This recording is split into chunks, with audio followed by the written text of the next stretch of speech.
Chers amis téléspectateurs de la CRTV Soirée Spéciale, nous sommes toujours en tournée en France et nous sommes à Paris ce soir dans un coin assez particulier. Nous sommes à Clichy, on m'a dit. Et ici règne une ambiance tout à fait exceptionnelle parce que tous les Camerounais, tous les Africains ont reconnu véritablement en cette dame que vous voyez en direct sur la CRTV comme étant la personnalité qui fédère toutes les races et plus particulièrement tous les Africains et spécifiquement les Camerounais. Elle s'appelle Marie-Christine, c'est elle qui gère le Coq Noir, qui est un endroit mythique qui va fêter son 5e anniversaire bientôt, mais qui déjà célèbre avec le Camerounais le 50e anniversaire de notre indépendance. Et en direct de soirée spéciale sur la CRTV, nous l'avons en chair et en os. Voici Marie-Christine. Bonsoir, madame. Bonsoir. D'où vous est venue l'idée d'avoir un endroit aussi beau où toutes les nationalités se retrouvent, où on rencontre des artistes camerounais qu'on n'avait pas vus depuis, Papa Zoué, Solomona, j'ai vu Chicken Fakoli à l'intérieur. D'où vous est venue cette idée qui est merveilleuse et qui réunit tous les Africains et en particulier les Camerounais? C'est d'abord l'amour du Cameroun et de la gastronomie africaine, en particulier la gastronomie camerounaise. Parce qu'il y a là une véritable gastronomie, dite des gastronomies africaines. Et dans mon esprit, c'était absolument indissociable. La bonne table, c'est comme l'amour. Ouais. Voilà, c'est vraiment c'est un prélude à l'amour. Ouais. La musique, la table, tout cela va de pair. Et c'était absolument impossible et impensable dans ma tête de ne pas jouer associer les deux. Et donc voilà d'où m'est venue cette idée. Mais déjà j'avais ouvert un restaurant au Cameroun qui s'appelait le Coq Noir. Et là je ne fais que perdurer, prolonger cette situation. Et ici je me suis retrouvée dans mon élément avec mes frères et sœurs camerounais, africains de tout horizon. Et comme je vous l'ai dit, on ne peut pas bien manger si on n'écoute pas de la bonne musique. Si on ne peut pas bien l'amour, tout ça c'est ensemble. Mais Marie-Christine, quelle classe le Coq Noir, parce que c'est comme s'il y avait une sélection naturelle des personnes qu'on rencontre ici à l'intérieur, parce que, soit dit en passant, il y avait une mauvaise réputation des cabarets blacks à Paris, qui étaient des endroits mal famés. Et quand nous sommes arrivés au Coq Noir, la classe. C'est quoi? Vous avez voulu faire un pied de nez à ceux qui pensent que les Africains ne boivent et ne mangent et n'écoutent la musique que dans le ghetto? Oui, il y a ça aussi. Parce que, comme je vous l'ai dit, la gastronomie africaine, pour moi, est d'abord une des meilleures au monde. Malheureusement, tous ceux qui la pratiquent ne lui donnent pas une belle image. Parce qu'il faut pratiquer la gastronomie avec tout ce que cela comporte. Il faut une belle table, il faut un bel endroit, il faut que les lieux soient propres, il faut tout ça. Mais malheureusement, c'est vrai qu'en Afrique, on ne peut pas dire que ce soit là l'élément moteur ou essentiel. On monte un restaurant comme on monte je ne sais quoi. Moi, j'ai voulu faire de la gastronomie dans les règles de l'art. Et là, vous voyez, le succès est là. Les Européens viennent du monde entier, les Américains, enfin de tout le monde, on vient manger au Coq Noir. Ça, c'est formidable. C'est encore le savoir-faire camerounais qui se manifeste là. Vous êtes une grande personnalité camerounaise qui a déjà pignon sur rue au Cameroun, parce que nous ne sommes pas venus par hasard. C'est des personnalités camerounaises à l'instar de J. Rémy Ngonon et quelques gros stars comme Georges Seba qui nous ont dit allez au Coq Noir, il y a de très bonnes choses là-bas.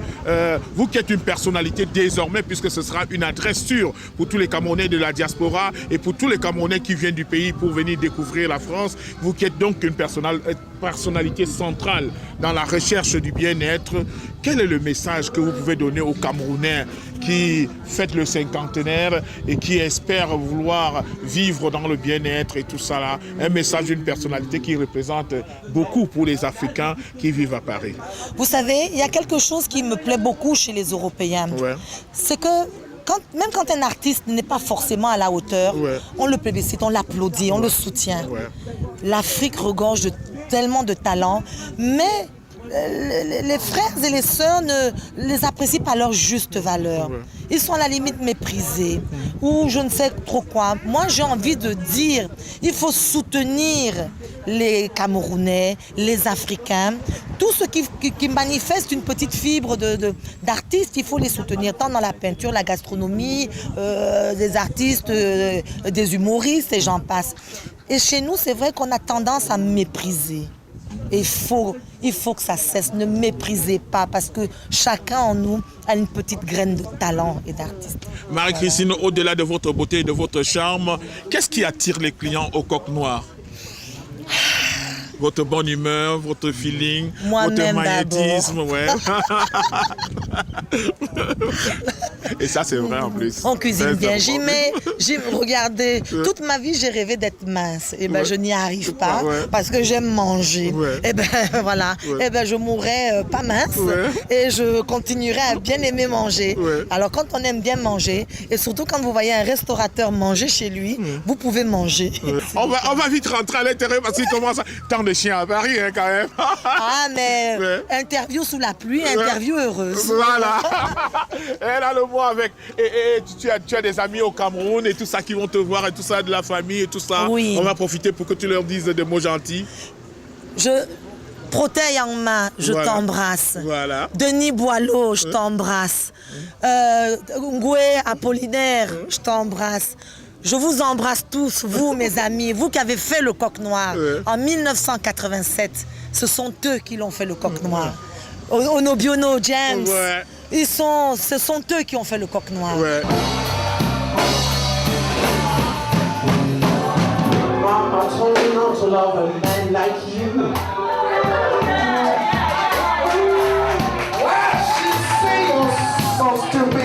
So cute, baby. Yes, yes, that's what my mama told me.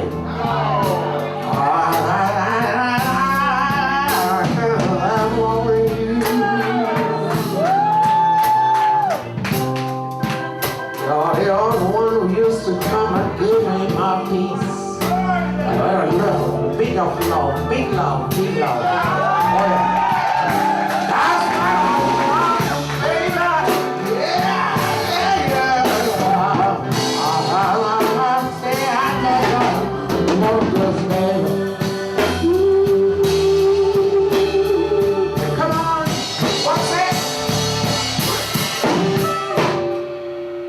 I know.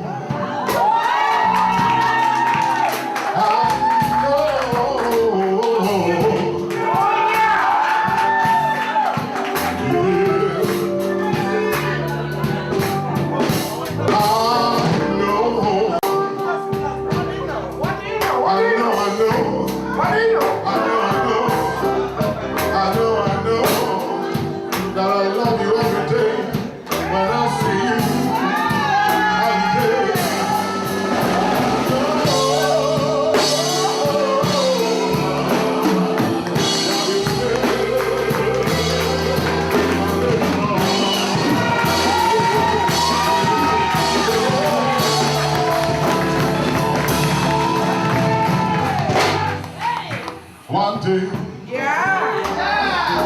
I was walking down the street, finding a little beautiful girl. She said, I told her, where do you want to go with me? What do you say with me? You want to love me? She said, yeah.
night I try to dust to my room.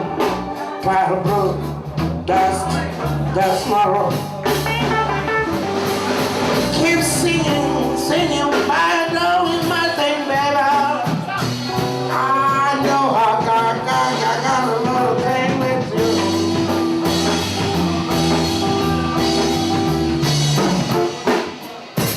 I blues, baby. In the morning, in the midnight hour.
Darling to me, my baby love, I still you, need you, I'll be there.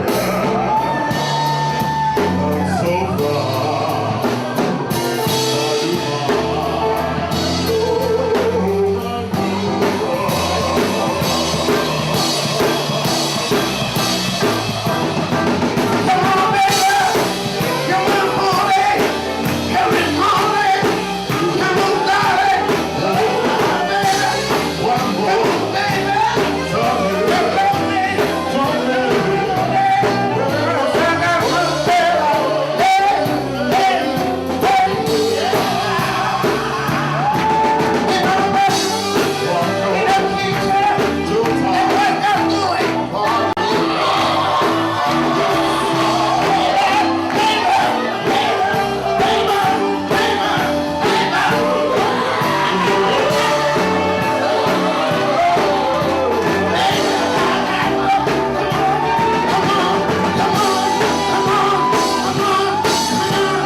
Le premier festival du jazz parlant de la colonisation et surtout de l'esclavage s'est tenu en 1966 à Dakar.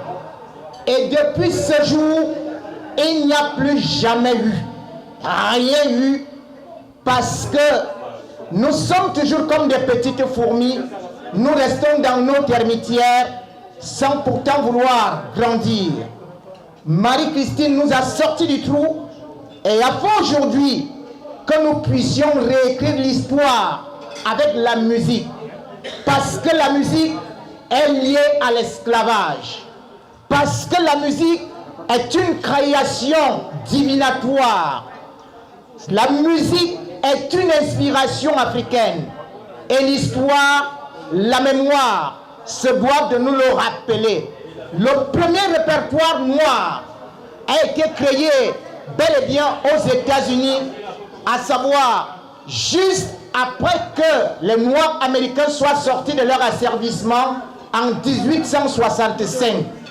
Parce qu'au départ, lorsqu'ils sont partis d'Afrique, on leur a interdit tout et on a arraché tous leurs instruments de musique. Alors ils ont commencé à chanter dans des plantations. Tout ce que les esclaves avaient, c'était leur voix. Et on appelait ces chants-là les work songs, c'est-à-dire les chants de travail. Et après cela, ils ont envahi les églises, où ils ont construit deux styles de musique, à savoir le spiritual et le gospel. Les Blancs se sont raillés et ils ont commencé à dire c'est le négro spiritual, jusqu'à ce que d'autres vrais Blancs aient dit non, le spiritual c'est le spiritual.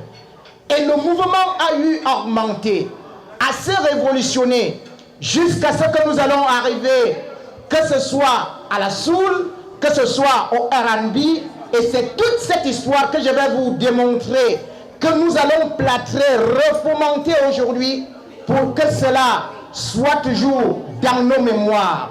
La musique, le rap, la musique classique et tout ce qui en découle, vient quand même de l'esclavage.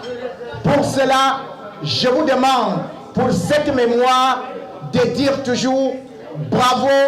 L'esclavage n'a pas seulement été sacrificatoire pour nous, mais l'esclavage a été aussi méritoire parce que nous avons gardé notre culture. Mesdames et messieurs, soyez les bienvenus dans le temple de l'histoire, le Corps Noir.